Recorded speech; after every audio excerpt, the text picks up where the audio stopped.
Good morning to the Successful Salon Team Training Room. How are you all? Drop me a little hands up, a high five. I'm in the room. I would love to see who's here.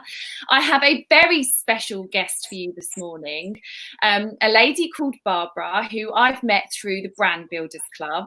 And we are going to talk to you today about something that I'm not going to give too much away actually, because I'm going to let Barbara tell you all about it because it's her passion and her baby. But let's just set the scene a little bit. So if you're a salon owner that perhaps is quite creative and you're struggling with creating a culture inside of your business, or you're possibly a creative stylist that struggles with being managed or micromanaged from your salon owner or your manager, then there's a little bit of disalignment in values and beliefs within the business and within yourselves. So Barbara has designed a system called the Hero Advantage, and she's going to share that with us today on how we can align ourselves so that the workplace can be happy and have great communication and be a culture of fun and love and peace and happiness. So welcome, Barbara. Thank you very much. What a wonderful introduction. Are you well this morning? I'm very well, yes, indeed. How are you, Jen? Yeah, really, really good. This weather has just been so beautiful, hasn't it? Yeah, totally. Late night drive all around all of the coast, all of the beaches last night, which was just so stunning. And we watched the sunset. And oh wow, yeah, so lovely. We're really lucky where we live. Beautiful. So tell us a little bit about you and who you are and what you do, so that people can get some background. Okay, brilliant. Well, who I am, I'm Barbara, and I've owned Elements Lifestyle Salon for over 35 years. In fact, I think it's 38. I'm going to stop counting now. So that's really amazing, and I love it. I can't believe it's been 38 years, but it has. So I also have a consultancy and coaching business that a group of us run, that was born out of the need to make Elements better in spite of me, basically. So in spite of where I don't know how to get out of my own way and be more successful, this was kind of how Ella World was born. So really, it's the basis of what we do is that in order to get out of your own way and be successful, you've got to see what's in your way. And that, for most of us, is what we can't see. We can see it for each other, can't we? You notice, oh, well, if they did this or if they did that, they'd be, more successful, they'd be happier, they'd be healthier, whatever. But for ourselves, we don't tend to see those things. So if I can rewind just a little bit, and excuse me, I've got a couple of notes, Jen, if that's all right. But normally I want to be sure that I get the really, really good information so that we can, take some questions and maybe explore the topic a bit more, see what you think is comfortable, what you might be able to implement. So it's a big topic at the moment, isn't it? How we're going to thrive when we get out of this lockdown and back into our businesses. I think lots of people seem to be talking about being worried about how they're going to survive. I'd like to bypass that, as Jen does in everything she does, and say, let's go fast track to thriving. So how it's going to be is that with about 1 month now, everyone's obviously been looking at how we're going to run businesses, how we're going to help our team to all work together. And I don't know about you, but I have never felt more separate from my team. We hook up on Zooms and things socially, obviously, because everybody's on furlough. But it's like the really weird feeling, isn't it? It's kind of like that security you get from being with each other and kind of just seeing the vibe every day. We don't have that. So when we go back, we're all going to be in a situation, because of what we perceive to be the sort of legal situations and the PPE situation, we're all going to be a bit more isolated than we normally would be when we're back. So this is going to make it even more important that how everyone communicates and collaborates really, really works well. So if you're a salon owner, it's kind of all been about resetting, reinventing, and get ready to rebook your business. So that's been our priority, I would say, as salon owners. If you're a stylist, and a lot of us as salon owners are stylists as well, It's about resetting, reinventing, and then reconnecting to what really matters to us as individuals. And then if we've got the privilege of being a salon owner and a stylist, let's see if we can do that in a way that works better for everybody. Yeah. So the good news and bad news with all of that is that, as with anything, it's an inside job.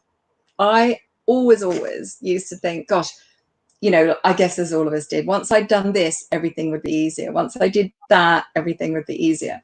The truth is, it's constantly a journey of us being better ourselves every day in lots of different ways. And then it makes everything around us simpler and easier to manage. So in the age of AI, for me, it's not about artificial intelligence. It's about autonomy and influence. And it's about everybody in our teams knowing that they can have the autonomy, so the freedom and the ability to do what they've got to do, how they want to do it. Now, you know, for lots of us, like, whoa, no. I like things done a particular way. I want things done this way. This is my brand. This is, you know, what matters to me as a boss, as a salon owner.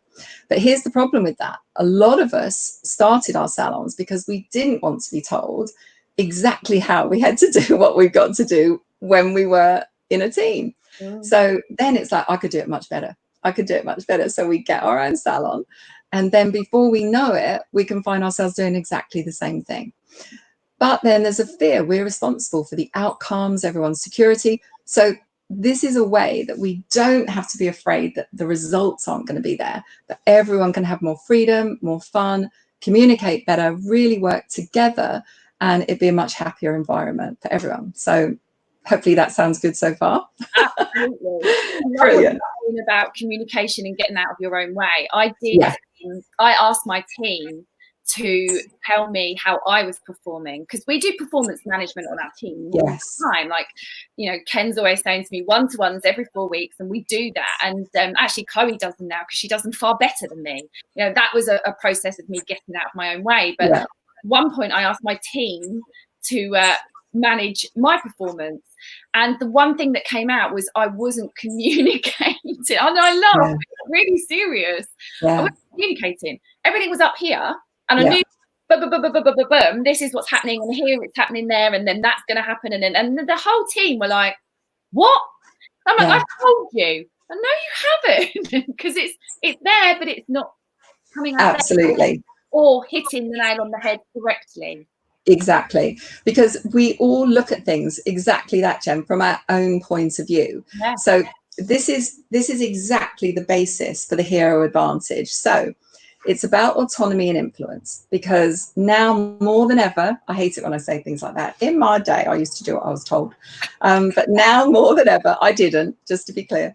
Now more than ever, everybody having autonomy and influence, which we have anyway in our lives. We've all got a mobile phone, so we've got influence, big influence. So bringing that into work in a healthier, happier way has got to be a good thing. So the hero advantage, what does it stand for? Happy, engaged, resourceful. That's the key, and optimistic. So happy, engaged, resourceful, and optimistic.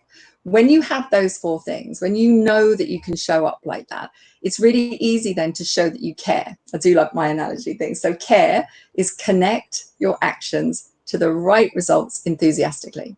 So in a nutshell, language, I love stuff like that. And in a nutshell, excuse me, if we were all doing that every day, how great would life be? It would be really, really super easy. So a little bit of backstory as to how and why I came up with how we do what we do. So we have our little like 1 minute timers. If it's anything about drama or a problem, you get 1 minute max. That's all you can have. So Joe would wish she was here, because I always start turning the timer. I go, no, start again. Okay, so 1 minute quick backstory. I still have 3 amazing sons. I had at the time misplaced my husband and my business partner, who was home educating her children, found myself in a situation with no financial support, huge debt, and also the realization that I am a bad manager. I am not a good manager. I think I'm great at leading the business and the vision and the strategy, but management and bringing out the best in people on a daily basis, it's not my strength. So I knew I had to get out of my way there. I then needed to think, right, how am I going to flip this? How am I going to turn it around? So where we are now is that Elements is an award-winning salon. I retrained as a performance coach. We have a different way of doing business altogether. We have Ella World, which we founded it's probably close to 10 years ago now. And that business has also won awards, not just in our industry, but in the business culture awards in the country. So ahead of companies like Volkswagen and Barclaycard, we're like really, really proud, because it shows that how hairdressers communicate and collaborate, how we have conversations that connect what our clients want to what we deliver, is really valuable in the workplace, in the business world. And so that's why we love doing things the way that we do. We pull in lots of different things to coming up with how everyone creates, in essence, their own version of how they fulfill their job description, how they fulfill that based around 4 key criteria: the consultation, their skills, their marketing, critical. I know that's your passion, Jen, marketing, and then the stuff. And it's always the stuff that lets us down, isn't it? It's the stuff we think we won't do or we can't do, or someone else should do that. It's the stuff that lets us down. So in my chaos period, I thought, what do I really know? Well, I had been lucky enough to have lots of challenges that I've been even luckier to get bouncier through solving those. And part of my journey was that my ex-husband is an ex-Gurkha from Kathmandu. So I spent lots of time there with Tibetan rug weavers that I was working with and Tibetan monks. And I learned, I thought, how does it just seem to be so easy how people communicate and collaborate together, and everyone just seems to have a nice time.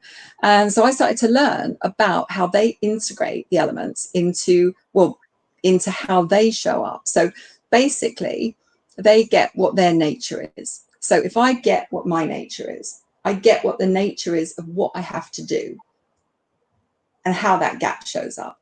I then can bridge that gap, and then yay, all good. So the key to it though is my nature is different to your nature. Yeah. So how I do and get an end result will be slightly different to how you do.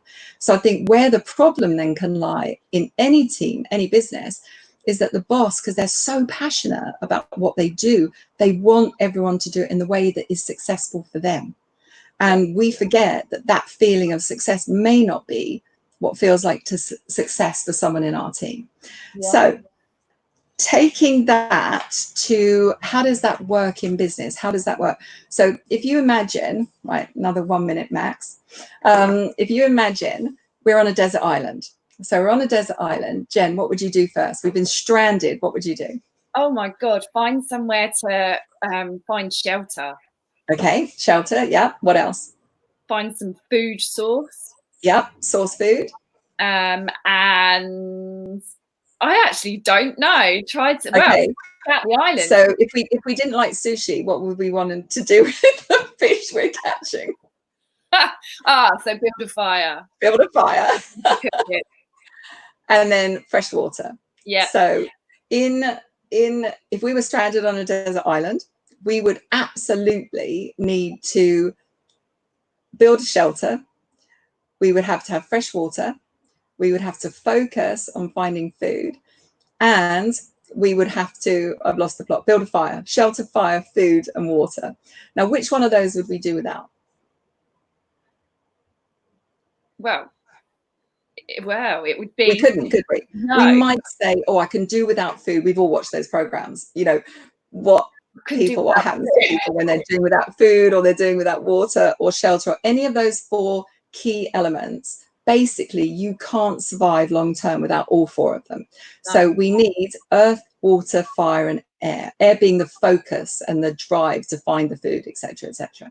Okay. So that's what we need to survive in life. When we translate that to how we work or communicate, we forget that a balanced nature is what's needed in no matter what you do.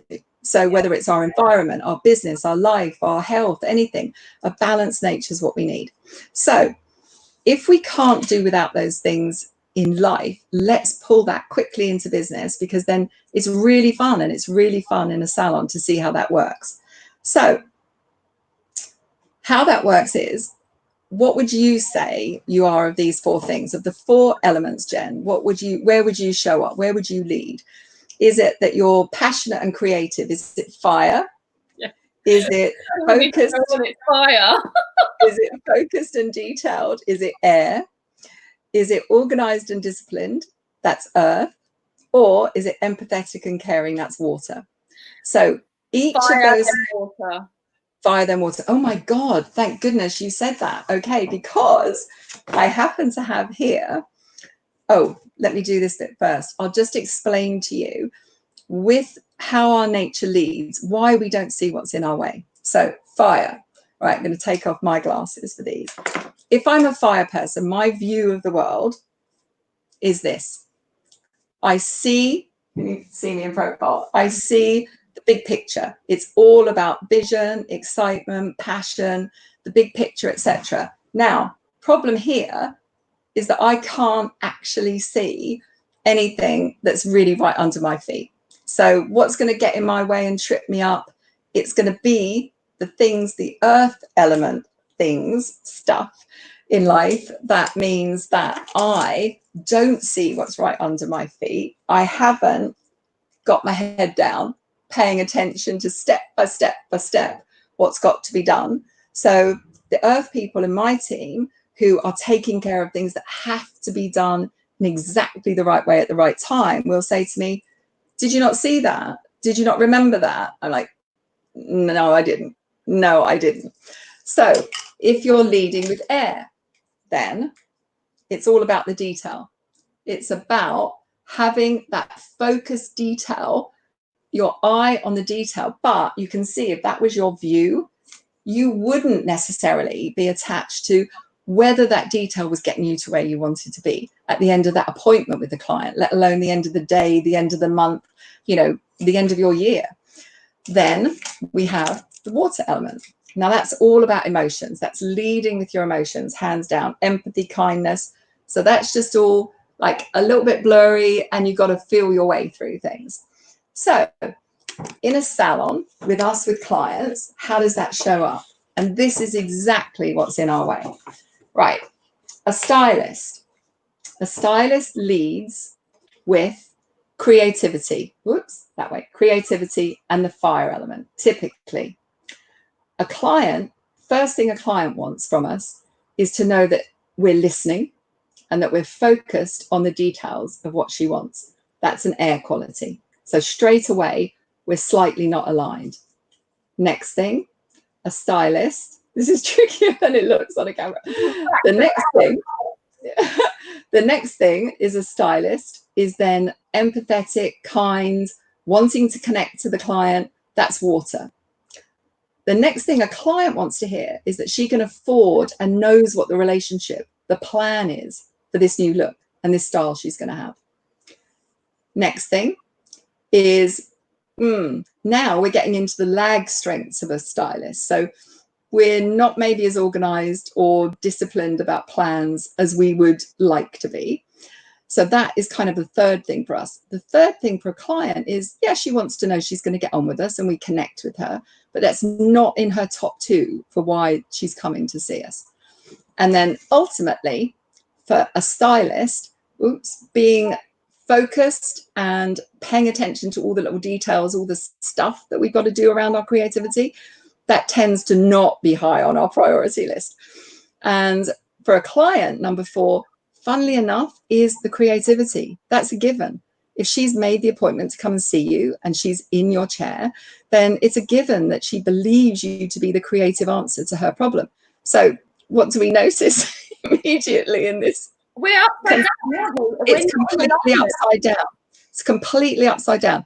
So this is why every stylist, and we've all heard that research and we all go, rubbish. What do you mean 97% of clients don't think they get a good consultation? I give a great consultation, and we do. We give the gift. We give our gift in the order that we see the world and that we want to give that gift. What we're failing to notice is that a client wants the gift we're giving, but just in a different order. Yeah. So that revelation was for me, okay, if I want my team to thrive, if I want everyone to be successful, I need to know that no one can fail. I need to know that we can have systems and strategies that mean that success is a given. And that if something isn't automatic for me to do, I automate it. So if I automate it and turn that into a habit, then I can do it without thinking. That frees me to then play to my creativity, really know that I'm going to be rewarded for what I do well. But here's the problem. We don't earn what we earn. Hang on, reframe that. We lose more from our lag strengths than we gain from our lead strengths. So if we're only playing to our creativity and falling into that crazy belief that you can have in our industry of, I can't sell, I can't sell, I can't do this. We can. We sell all the time. We sell the local shop, the local dress shop to our clients. We sell the new local restaurant. We sell the new fitness trainer, or we sell, someone who we know to be amazing. We sell things all the time. But when it comes to having the confidence and the belief that we can sell us and get what we deserve as professional, expert, creative stylists, we don't see, because we've got the wrong glasses on. So it's a question of, if putting on the earth glasses or the air glasses for the detail, if that's not my natural way and that's not my natural view, what system do I as a stylist have to have in place or utilize that my salon's already got in place to make sure that I get that done? So here's how it works to have the hero advantage. I know what I want as a stylist. So I'm a stylist now, Jen, and you're my boss. Okay. So I know what I want. You know what I have to deliver. So with the hero advantage, that's a collaborative meeting of, you tell me what you need for the salon, I'll tell you what I want. We then can come up with a plan so that you're going to earn and make what you want for the business. So I'm secure. I'm going to make and earn what I want as a stylist. You tell me what that looks like. What does that look like in terms of, will I have financial goals, client number goals? Of course, that's the what that is immovable. We all have to achieve those things. But then I'll tell you how I'm going to deliver it based on what my unique code is. So if I know that this is my order, or whichever way my order is of nature, it means that I can say, right, well, this is what the salon's got in place for me to be sure that I'm straight away listening in a different way to a client before giving my creativity, that I'm engaging with that plan. I'm then making sure that she feels that, she matters, etc. Yeah. And then the creativity of what I do, she can then hear that, because otherwise, we're getting all creative and the client's sitting there thinking often, how much is that going to cost? Or, oh, yeah, that's not how I see myself. Or, all the things that we know get in the way of having a successful outcome for the stylist, for the client, and then ultimately for the business. So getting down to the specifics then, looking at what do those, hang on, flip. What do the lag strengths really, really cost us? If fire is a lag strength for you, let's say, then your referral, that's very unlikely in our industry, but just say it was, referrals and reviews wouldn't be coming thick and fast. Now that can stack up to at least a 10% drop in what you potentially can earn, at least a 10% drop. If earth is your lag strength, rebookings. If your rebookings are not 80% on the day, and for lots of us that possibly are sitting there thinking, mine are nothing like 80%, they can be. They absolutely can be. With the right system for success that you turn into a habit, it can be. That's costing you between 20 and 40% of your earnings moving forward. Yeah. Then air is your lag strength. That's about retail. So if air is a lag strength, you will be leaving on the table at least £800 to £1,000 a year in commission to you, because you haven't managed to automate what isn't automatic to you. Yeah. Now, where that's tough is then it comes down to habit. So Jen, what would you say when someone says to you, you need to change that habit or fix that habit? How does that make you feel? Wow, yeah. Obviously, at first, I'm like, oh, God, how do I do that? But I'm quite good at habit hacking, so I know how to change them pretty quickly. But it's whether you want to or not. It depends on what the habit is, isn't it? Exactly, exactly. And when it's a habit that we really want to change, then obviously we're more motivated to do that. Now, a technique that we use, and actually there's a free 5-day sprint that any of your people in your group, Jen, could happily do. And it's how you engage in changing habits through tiny, tiny steps. But the great thing is, it's how you engage in changing habits when your motivation isn't high. Yeah. So, yeah, it's a unique twist on how to, when your motivation isn't high, you know, is the motivation as a stylist high to want to do notes, to want to talk about and do various stuff around doing hair? It's often not high, but that's what's costing in terms of having the column that you want, being able to go back and think, right, in 100 days, I'm going to have the rebooked column and business that I want. So I'm going to reverse engineer that and make sure that starting from the day we open, I will be in the habit of doing what's necessary to match these needs for the client, and be able to deliver that, match what Jen or my boss needs or Bob needs, whoever it is. But actually none of that matters unless it's also good for me. Yeah. You know, a relationship, isn't it? It's got to be good for both people. Yeah. And so things that Ken says in 365 is about balance, and he says it to me all the time. You know, that is good for both will last. Once that balance is tipped, and that which is then good for only one will finish when there's a sound alternative. So exactly, keeping that balance. Exactly.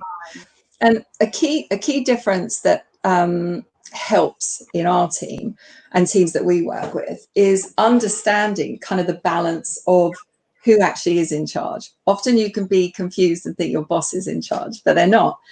Who's in charge actually is the salon. The salon, I don't know how clear that is to see from here. I can share this later, because it's a great way to brainstorm and start to think about who's got the power and where you can communicate and collaborate better. So in a salon, you've got the salon at the top there. So the salon is separate to your boss. So the boss also works for the salon. We can get confused about that. We can think we are the salon or we are the business. We're not. We work for the salon, for the business, in a different way to the team, but we still work for that business, because unless as a boss you're delivering what the business needs, your business isn't going to be strong and it's not going to support you. That relationship isn't going to be balanced. Yeah. The team then, once they see that the boss has their job within the business, the team have their job, and we're all then looking after and supporting clients, again, having a stylist come up with their way of self-leading, their way of interpreting their hero advantage for their job description, for their outcomes, becomes much easier, because it takes away that, you know, she said, he said, they said, you know, it takes away that energy, and suddenly everyone's able to communicate in a different way. And then really kind of think about, in your business, how do you be sure that everyone is kind of leading from their best strength? So for us, we have a piece of software that determines what your element is, how that shows up, how you can figure out, you know, for us to know that we're going to be happy at work, you've got to know that you're happy in life. So we have a way that, like with the wheel of life and everything, everyone knows where they are in their life, and that means that you can use work to make life feel better, use life to make work feel better, and it's again a really nice balance. But it's the thought of thinking that as we go back and as we go back into our salons, it's really, who are you passing the baton? So as salon owners, we're going to start off with the baton. So in our baton, we've got motivation, we've got hero element, we've got caring, we've got joy, we've got fun, we've got discipline. If I've got that baton, and front of house, Jen and I were talking earlier about front of house, you know, challenges moving forward. Front of house comes and gives you a client. She's passing you that baton. So you've got to make sure that you're delivering all of these things, and then you pass that baton to your apprentice at the basin area, if we're allowed to do that. You then pass. So do you see, everything within our business has to be sure, you have to know that I get where in here I lead and where I lag, and how I'm going to make sure that doesn't impact you. Whether you're my boss, whether you're my apprentice, whether you're my client, whether you're the salon, I've got to be sure that that doesn't impact you, because if it impacts you, it impacts me. So if everything's going to be worthwhile, if it's going to be fun when we go back to work, my suggestion would be to play with empowering your team with the hero advantage. Do you know, we're really, really happy to help if you're not sure that you've got everything in place to make that so. And I could share how, you know, a little like reverse engineered map, if you like, Jen, for, you know, if that would be helpful for people, as to how, you know, a stylist can show you as a boss and show themselves, you know, that, yeah, I can figure out the how. You don't need to be telling me how. At Elements, our framework is that Elements, the salon, owns the first 3 minutes and the last 3 minutes. So the first 3 steps, last 3 steps of every appointment. In the middle, how each stylist delivers that value and shows up is up to them. And, you know, what we need to remember is that we're all paid not by the hour. We know that. We're not paid by the hour, we're paid for value.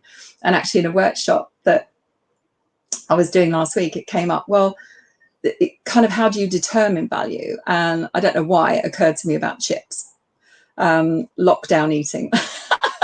It occurred to me, chips. I know, don't. So you can cook a batch of chips. Cook a batch of chips. It takes the same amount of time. You've cooked one batch, one amount of time. If I serve half of that batch of chips with ketchup and the other half with truffle oil, I've suddenly got 2 completely different values to the same process and the same timing, just based on how I've served them up. And it's the same in every interaction we have.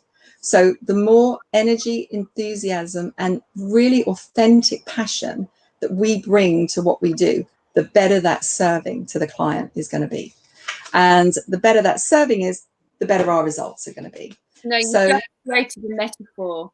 I love it. So in my brain, with my business, it's finding your Sue. Now you've just made me think, how do you serve your chips? Yeah, exactly. How do you serve your chips? And, you know, it's having that confidence. It's understanding that as a stylist, everything you need is within you. As a boss, everything you need is within you. My moment of when I went from struggling to thriving was thinking, wow, I don't have to be, you know, Tom Hanks on the desert island. I don't have to be able to make the shelter, find the food. And I don't have Wilson. Make the shelter, find the food. You know, find the water. You don't have to do it. But as a boss, we can think we do have to do it. And as a stylist, we can think we're only measured by what possibly someone sees us not do as well. So when you know where your strengths are leading, where they're causing you to kind of lag behind, it's really easy then to figure out a plan to just balance that. Look at someone in your team who is better organized than you manage to find yourself automatically able to do. Ask them how they do that. Ask them how to help you do that. If you're not sure about how to system, ask us. We'll help you and, you know, tell you how to do that easily. So the thing is, being a hero, and some people are challenged by that word for us. They go, well, hero's like, I'm not a hero. Well, a hero is just someone who instead of doing what they do ordinarily, does something extraordinary. So in our industry, none of us wants to be an ordinary stylist. We want to be an extraordinary stylist. We want to be an extraordinary boss. So in order to do that, we have to be able to make our experience of work personal to us. Another line for me, Jen, is when people say, oh, it's not business. It's not personal, it's business.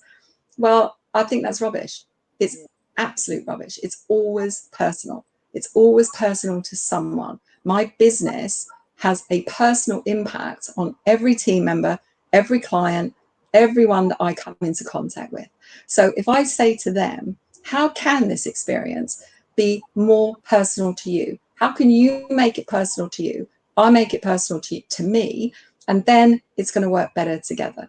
You know, all together is, for us, always better. It's a better way to do business. So, you know, joy, happiness, joy.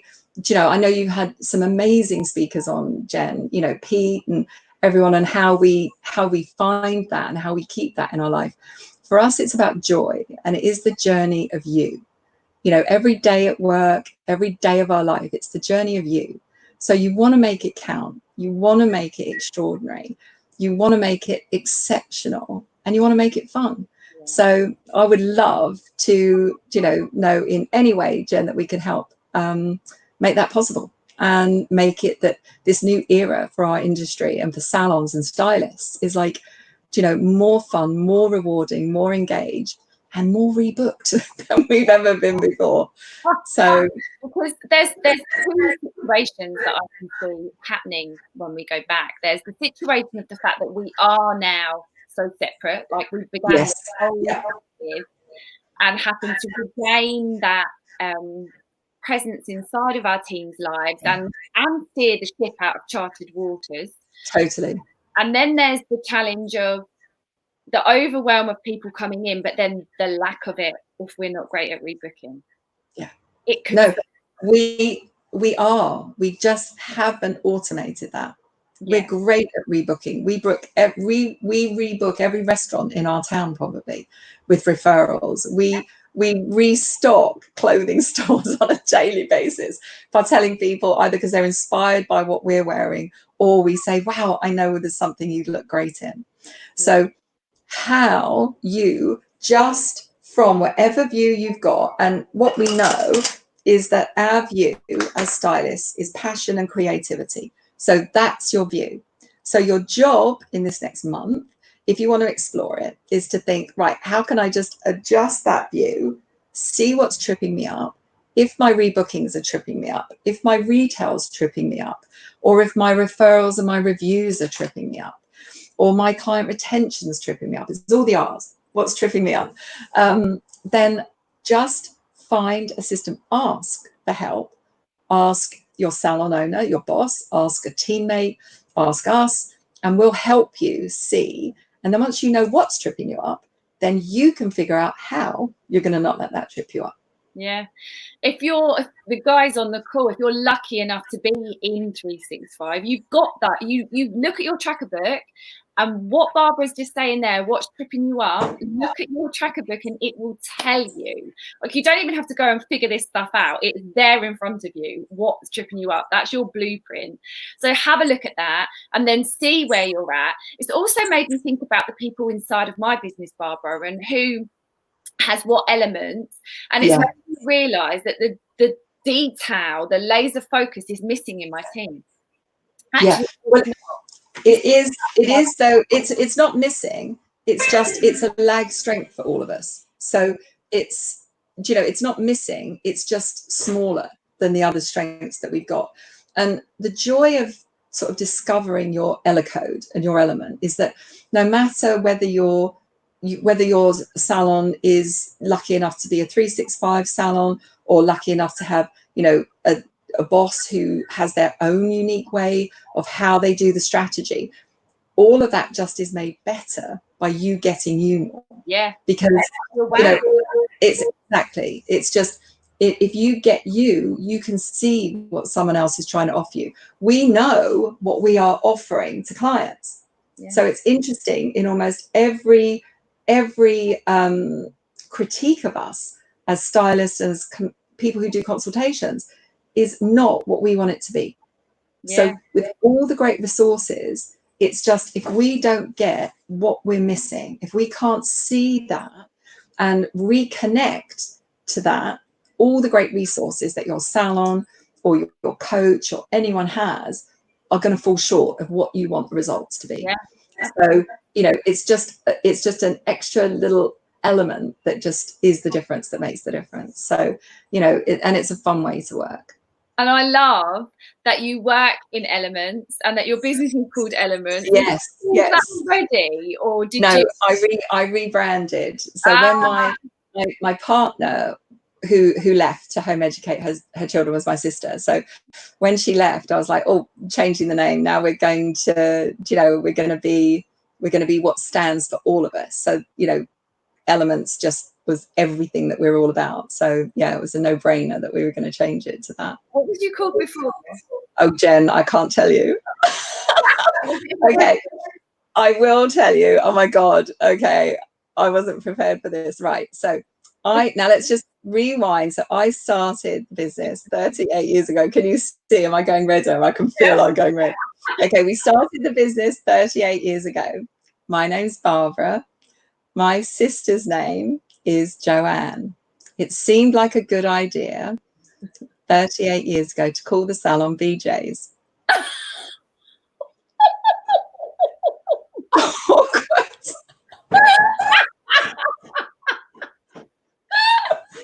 So that had to go. I mean, that had to go. I mean, I honestly had gotten, every joke, every pun, every foot down, every whatever I could deal with and bat off. But the second Joanne left, I was like, that name is gone. That name is so gone. How did you answer the phone? No, I know, exactly. Lesson learned. If you can get over that, you can get over anything. Oh, absolutely. And then to go from that to really classical, classy Elements, just And I've had a look on your website and a poke around your little virtual tour. Your salon's beautiful. Oh, it is beautiful. Yeah, we're really lucky. We're really lucky. But for us, we want it to be a reflection of what we want clients to experience, and also an environment that we know how we can perform best. So bizarrely not bizarrely for a salon, but we are organized to the nth degree in there, because that means we can be creative. Otherwise we were literally, you know, years ago we'd be running around like headless chickens, not knowing where everything was, where it was, you know, wasn't in stock, where was it, or someone's running into a stock cupboard here and there, you know. So it has the sense of calm that it's gorgeous. It is. Come and visit. Come and say hi. Well, we said, didn't we, at the beginning of lockdown is when Barbara and I met, and I said, you know what, when this lockdown's finished, we'll go for dinner and a drink and get to know each other a bit better. Definitely. And then like all false lockdown went in, and I was like, oh, okay, it's going to be a while. But yeah, it's not far from me, so we definitely will go for something. Definitely, absolutely. Yes, absolutely. Oh, well, listen, thank you so much for sharing your knowledge and Elements with us. It's been a pleasure, and I love hearing your stories and what you do. And yeah, it is brilliant, and a different outlook on leadership. You know, it's a really great tool, and we learn how to run a business, and then we learn how to do marketing, and then there's all these other hats that we've got to wear, and then leadership in the right way is really, really important. So thank you absolutely for sharing. Pleasure. Listen, guys, I will see you all at 10 o'clock in the morning. We're doing Instagram tomorrow, so more tips and tricks on how to make that work for your business. For those of you that are in the Find My Sue training room, I will see you over there at 1 o'clock, and have an amazing day. I'm off to Zoom with the 365 lot. My whole day is like back to back. Love it. So I'm going to Zoom with the guys in 365, and I hope you all have an amazing, lovely day. Barbara, thank you so much for being here and sharing your knowledge with us. Thank you. Guys, have a great day. Bye. Bye.